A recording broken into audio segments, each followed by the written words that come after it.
We about to get gay on a mountain, y'all.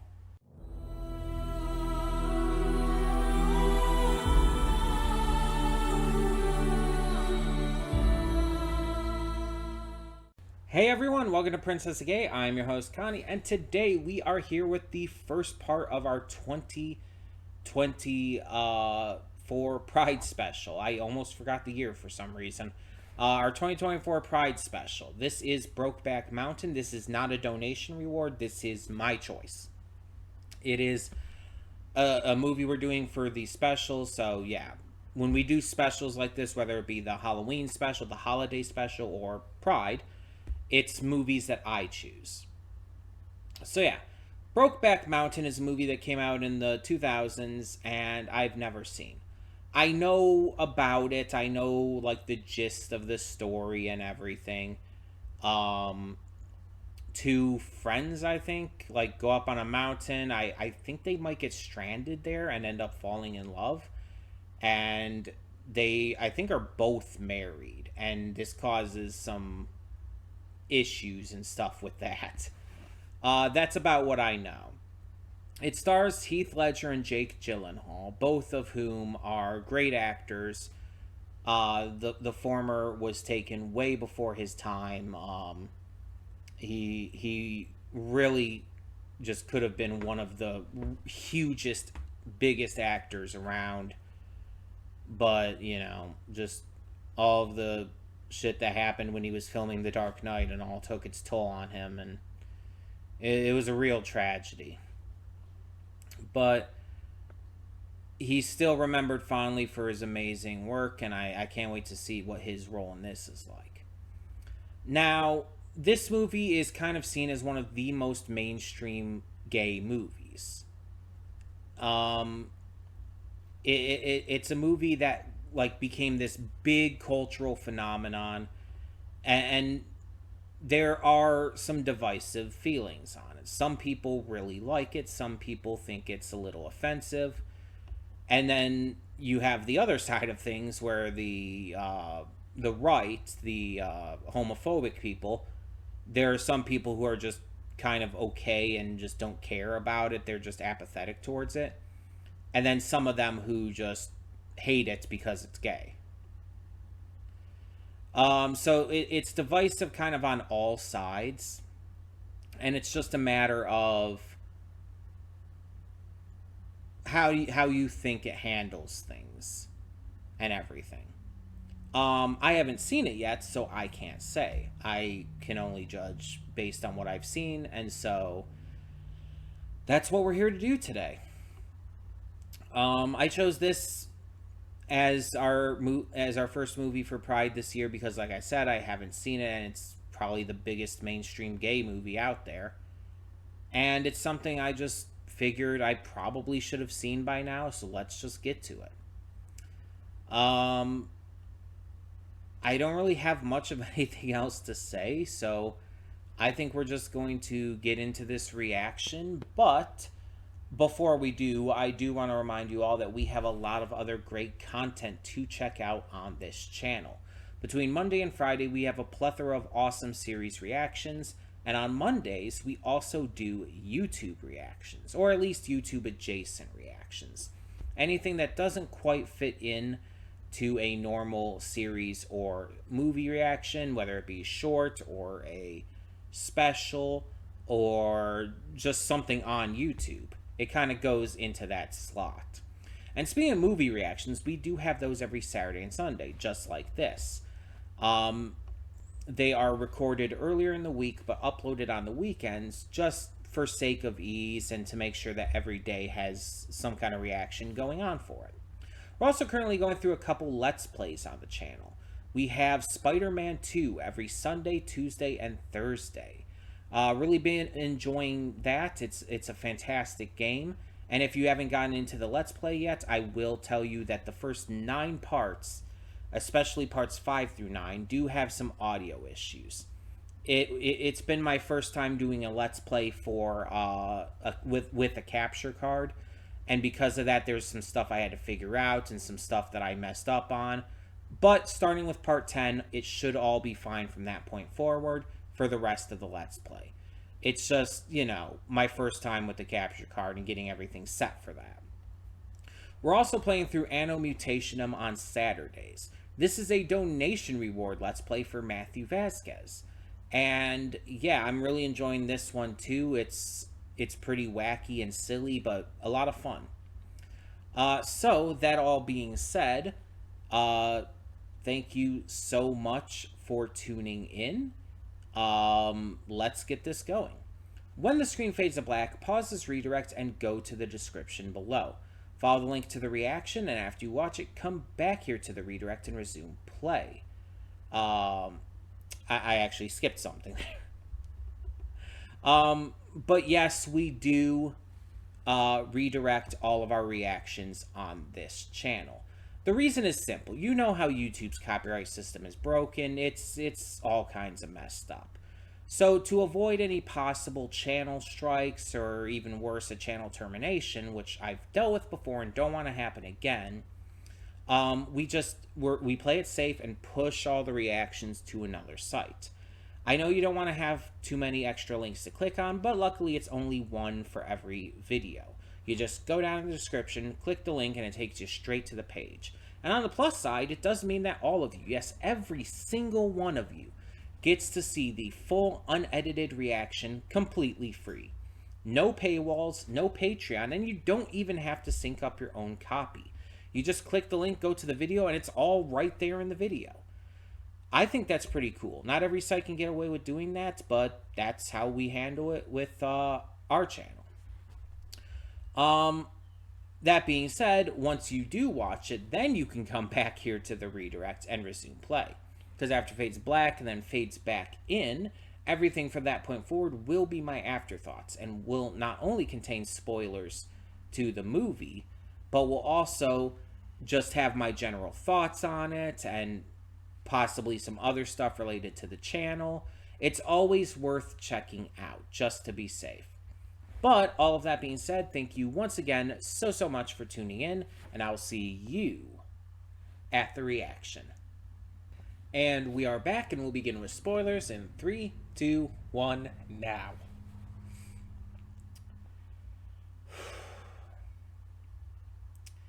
I'm not gonna lie or hide it or anything here. After finishing this and turning this off, I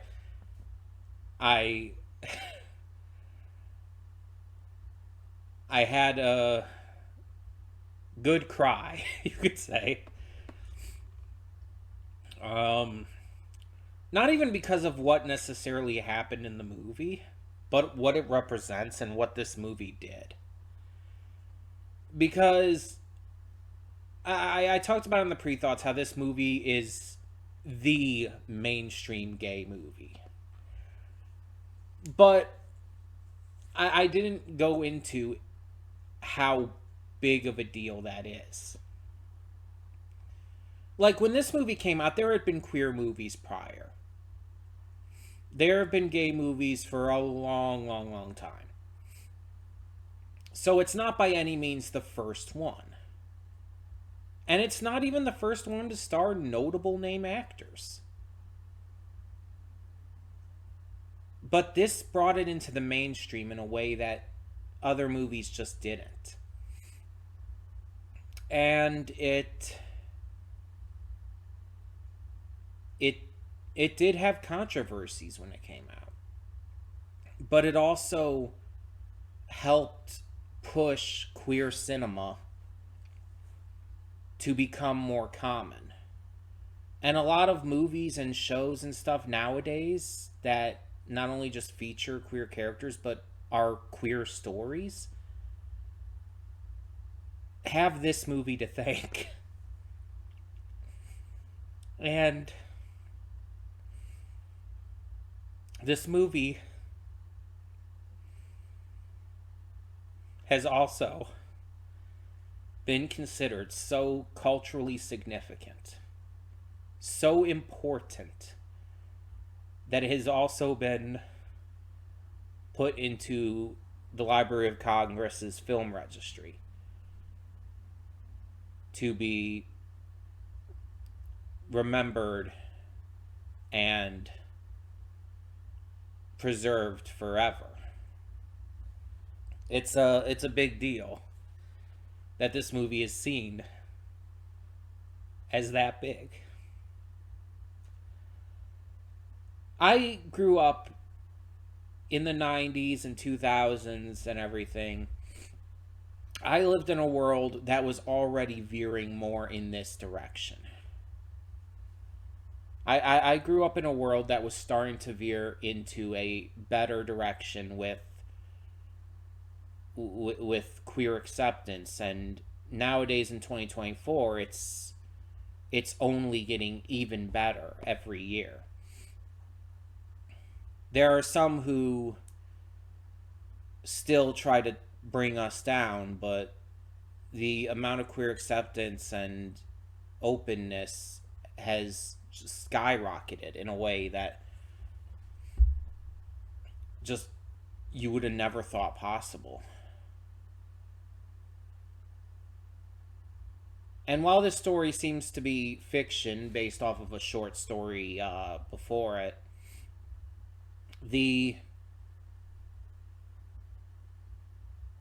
stories it tells are very much rooted in reality. People really went through this who grew up in that time and even beforehand, who had to stay closeted and hide, and in a lot of cases not even realize or understand or accept themselves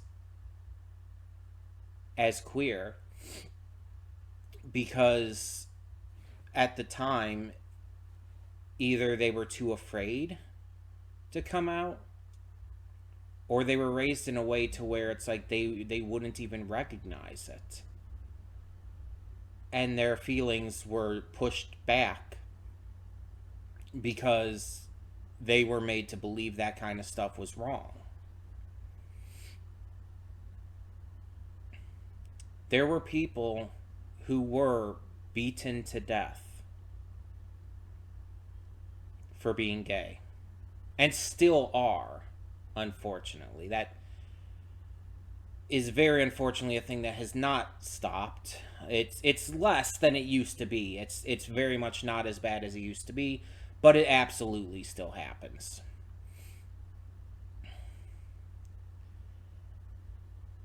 And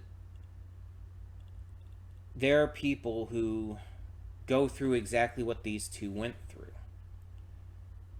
The pains, the sorrows, the intense emotional turmoil of this relationship.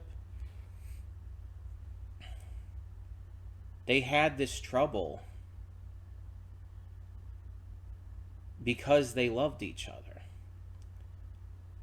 But they lived in a world that wouldn't accept that, and they couldn't be out about that. While Jack was a lot more ready for it, he was ready to just take it as it goes and accept whatever happened. Ennis was not. Ennis had been traumatized from childhood. He had been shown a corpse when he was, what did he say, 9 years old? He was shown a corpse of a dead man who had just been suspected of homosexuality. He was dragged around by his cock until it ripped off and he bled to death and all. All for just the suspicion.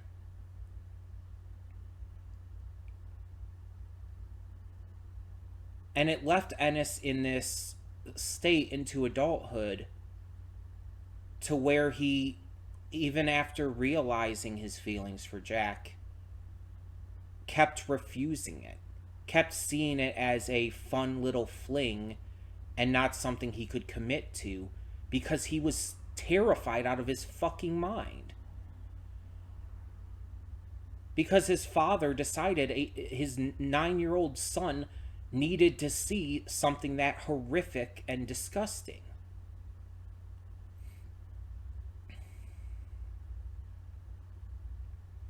And it shaped his life, and it caused a lot of trouble in their relationship. And Jack had problems too.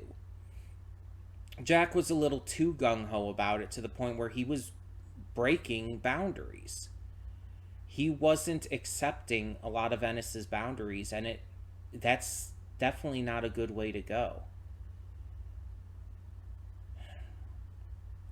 And you can obviously mention the fact that they were both, married and everything to these women who they also, you know, disrespected and mistreated by doing this, by this affair. And even if it's kind of unclear if Jack's wife ever found out, it's not really completely clear if she did find out in the end. Like Ennis's wife, she absolutely did. And she somehow stayed with him for years after, but eventually did divorce him. And eventually confronted him. And because of his father, because of the trauma he has, Ennis lashed out at her because of it. And it was a horrific scene. Like, the way he attacked her like that was not okay. And like I've said in the past with various movies and stuff, it's like when you see like a character like this, or if you see a person like this in real life, their trauma absolutely explains their actions but doesn't excuse them. Ennis acting out and becoming angry and abusive and whatnot is entirely on him.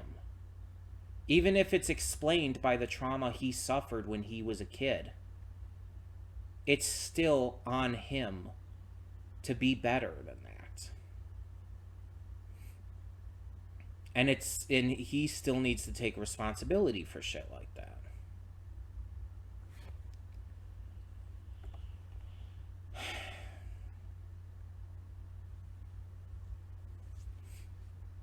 She was right to divorce him.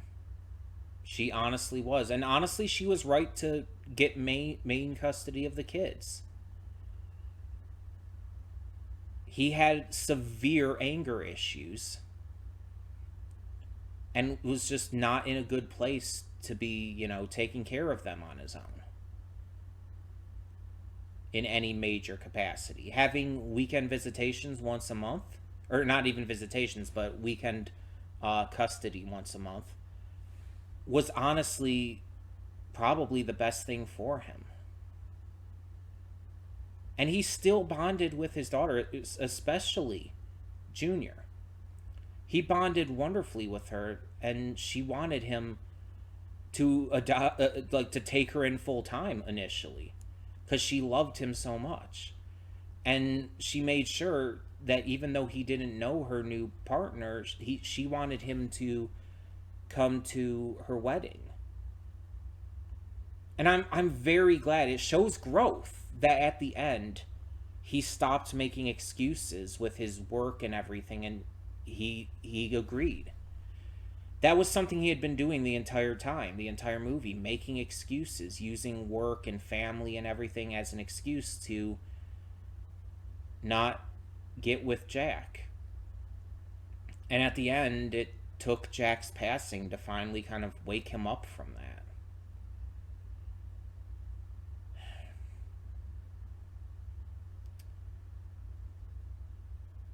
And I know there's some people who would probably complain about Jack dying in this and talk about the entire bury your gays trope, but one of them did survive, so it's not completely in that regard. And two,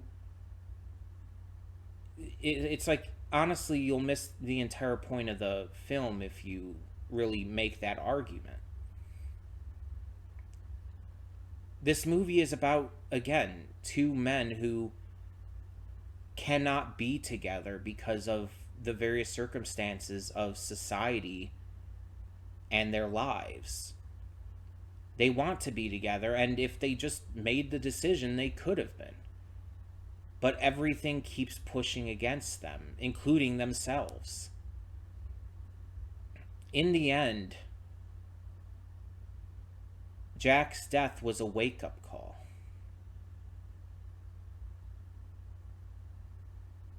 Not just to Ennis, but to the viewers. That you can't let this... Like, you can't let your life be ruled by this fear and this worry and this pain. That you should be willing to be open and accepting and truthful about who you are.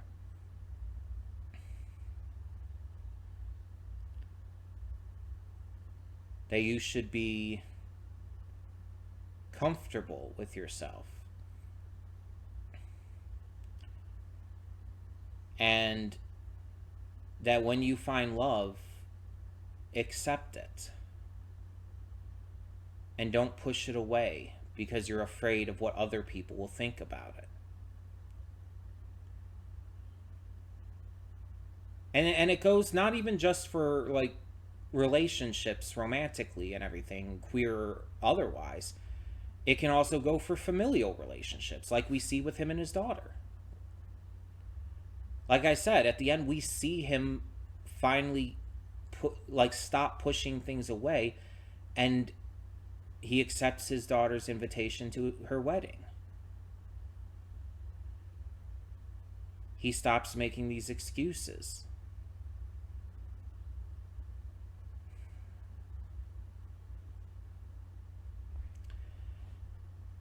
And I know there's probably a lot of people who, when this came out, argued, like, whether or not they were gay, bi, etc., and have probably done so in all the years since. It's very clear they're gay. And it's very clear that they, even while still with these other women, were with them because they were afraid to be out. And it's not that they didn't love these women at all. Again, like I said during the reaction, it was clear that they did, but they were pushing away their true feelings by being with them. And after the divorce, you notice, like, Ennis can't even, like, stay with anyone else. He has, like, one other relationship, and it doesn't last. Because in reality, the only one he wants is Jack. And you see Jack try to get with other people too. Not just the prostitutes and everything.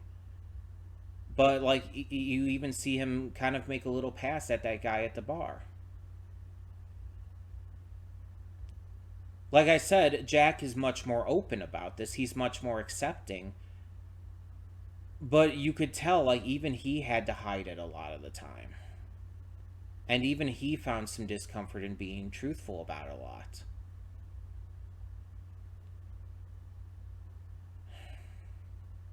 He clearly never told his wife. If she did find out at the end there, it was literally just through talking to Ennis and putting two and two together.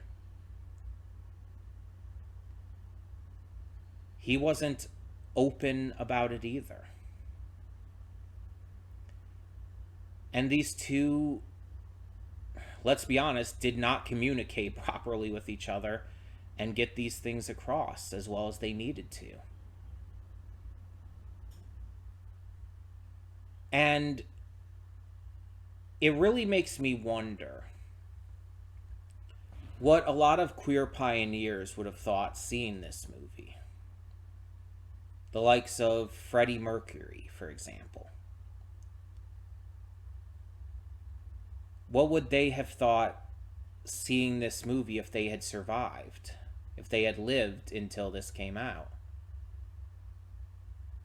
Freddie Mercury died before I was even born. He contracted AIDS and he died from them.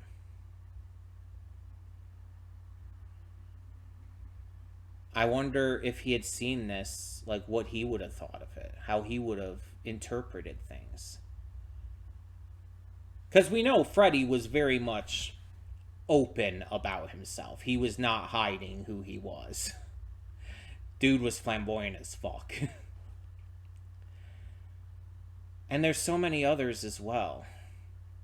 So many pioneers in the queer community who passed away, like, before this came out, whether through hate violence, whether through AIDS, or so many other things. So many people who died so young, who I feel like would have been astounded that a movie like this could have even been made. People who died in the 90s and beforehand, who would have never expected a movie like this could be made. Never expected the world would get to where it is today in 2024. 20 years after this movie came out. All the people who lived in the time that this movie took place, 63 to 83. What did they think about that all? What would they think if they had seen this and seen how important it's become?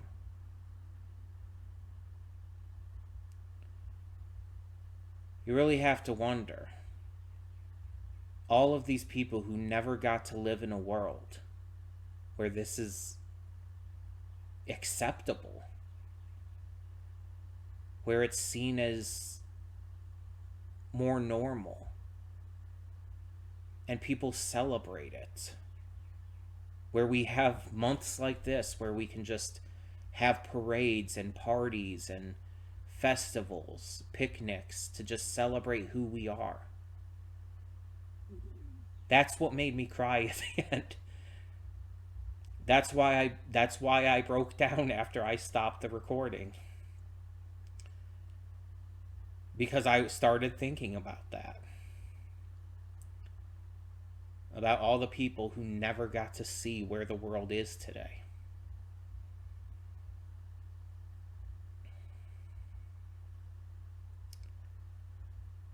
And it makes me very, very happy. And it makes me feel so fucking blessed to live in this time. But I can only imagine what it's going to be when I'm gone. What it's going to be like in the decades after I've passed. How far it's going to have progressed by that point.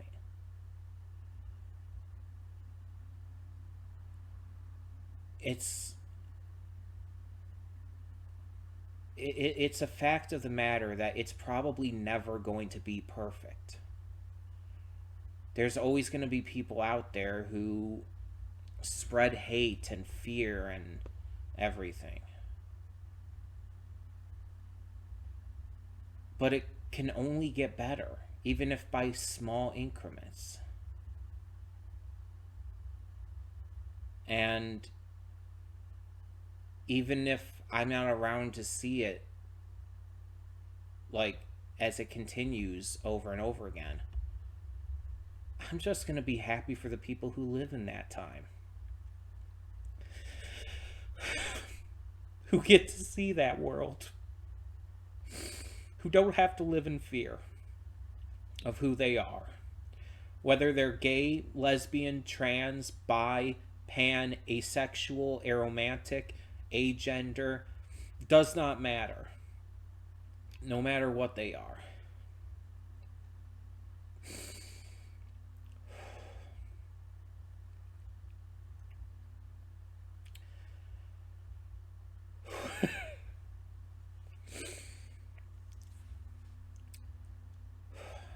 I guess I should probably say what I thought of this movie, shouldn't I? I haven't really actually gone into that yet. It's not perfect. There's some things that could have been done better, some things that could have been handled better. Obviously, there's the argument that could be made about, is it or is it not right that the actors who portrayed the characters aren't gay, and so on and so forth. You have a lot to question regarding that.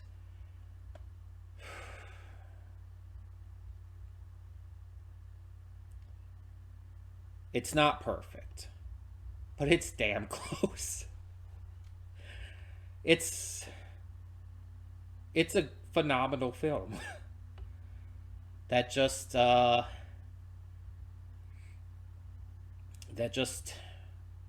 really makes a statement. And it's not a happy ending. It's not. It's a tragic ending. But it also does show hope.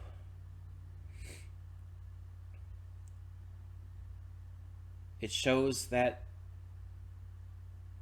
things can change and get better. Even after a lifetime of thinking it won't.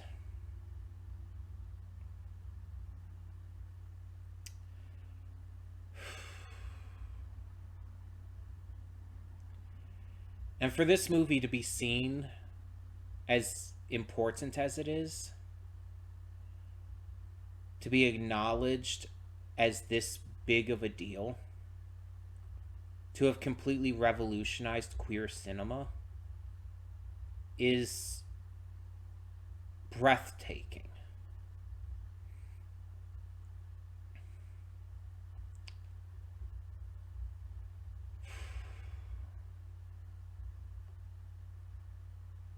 You know that this movie helped a lot of people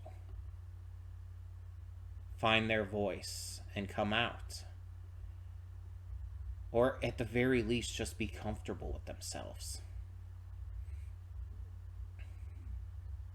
And that's the best we can ask for.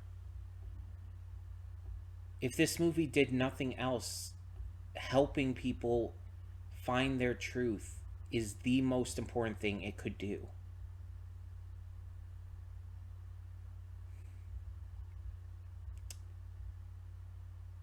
So yeah, I'm a fan. I get the hype. I see why it's seen as this big of a deal. And it's just, there's a side of me that is like almost disappointed that I didn't see this sooner, but at the same time, is it weird to say I'm glad I didn't? Not only just because I got to react to it on the channel, but seeing this in 2024, with the world being so different in its attitude towards queer people, seeing this from the perspective of someone who is living in the world today almost makes it just mean so much more. And it makes it hit so much harder because of it.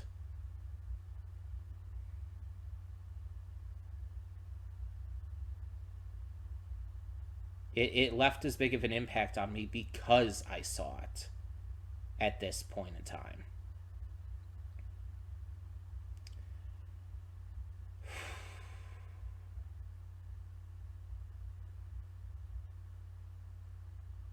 I'm just still kind of soaking it in and all.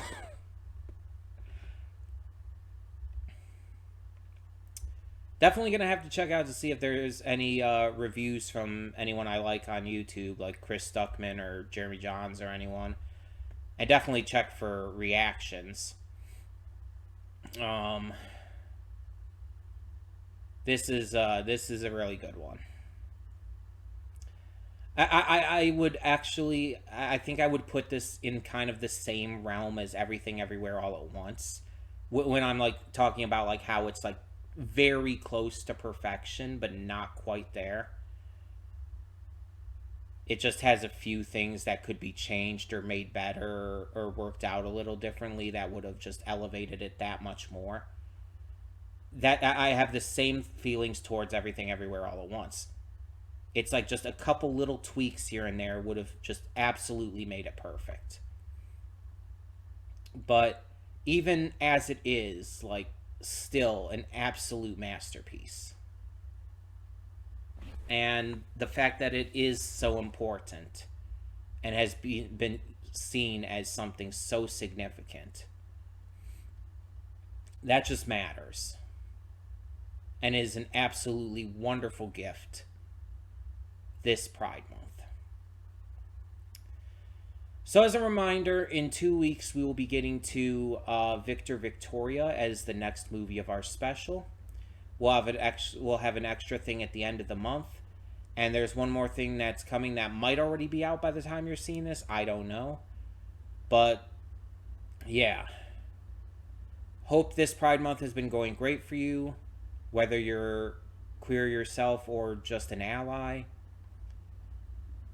And I hope that that these reactions continue to just entertain you all, if nothing else.